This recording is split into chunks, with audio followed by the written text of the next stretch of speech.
ఇంట్లో గ్రేప్స్ అయితే ఉన్నాయండి. గ్రేప్స్ పుల్లగా ఉంటాయని ఎవరు తినట్లేదు, అందుకని ఒక మంచి గ్రేప్ చూస్ చేసుకున్నా.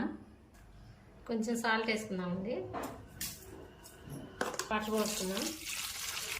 గ్రేప్స్ అన్నీ మునిగేలాగా మొత్తం నిండా పోసేసుకున్నాం నీళ్ళు. గంట లేదా అరగంట వరకు నానబెట్టాలండి. అంటే ఎందుకంటే మనకి గ్రేప్స్కి ఎక్కువ మందులు అయితే కొడతారు కదా, ఈ తెల్లదంతా మందు కదా, ఈ మందు అంతా పోవటానికి ఉప్పు నీళ్ళలో ఒక అరగంట కానీ గంట కానీ అలా నానబెట్టాలి. అదొకటి. ఇలా ఒక్కొక్కటి విడివిడిగా తీసి నానబెట్టద్దండి, ఇలా బంచుల పరంగానే నానబెట్టాలి. ఎందుకంటే అప్పుడు మనకి ఇలా ఒక్కొక్కటి విడిగా తీసి పెట్టడం వల్ల అందులో ఉన్న మందులన్నీ మళ్ళీ గ్రేప్స్ పీల్ చేసుకుంటాయి అన్నమాట. దానికోసం ఇలాగే వేసుకోవాలి. ఒక అరగంట నాననిద్దాం. అరగంట అయిందండి. శుభ్రంగా వీటిని ఇలా కడిగేసుకొని 4-5 సార్లు శుభ్రంగా కడిగేసి తీసుకోవాలి.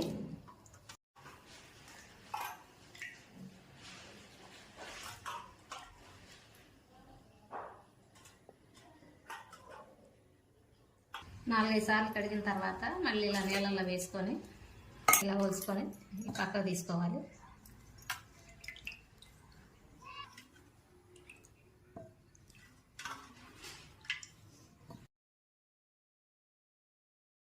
పంచదార కొద్దిగా,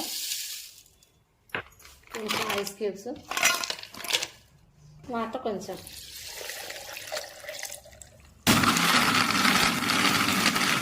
మిక్సీ పట్టిన తర్వాత ఇలా స్ట్రెయిన్ చేసుకోవాలి. నేను ఇంకొంచెం నీళ్ళు యాడ్ చేశానండి, ఎందుకంటే నాకు పలసగా కావాలని కొద్దిగా నీళ్ళు యాడ్ చేశాను మధ్యలో. మీకు చిక్కగా కావాలంటే నీళ్ళు కలుపుకోవద్దండి, పలసగా కావాలంటే కొంచెం నీళ్ళు యాడ్ చేసుకోవచ్చు. ఇంక ఇది ఇలా సర్వ్ చేసుకొని తాగటమేనండి.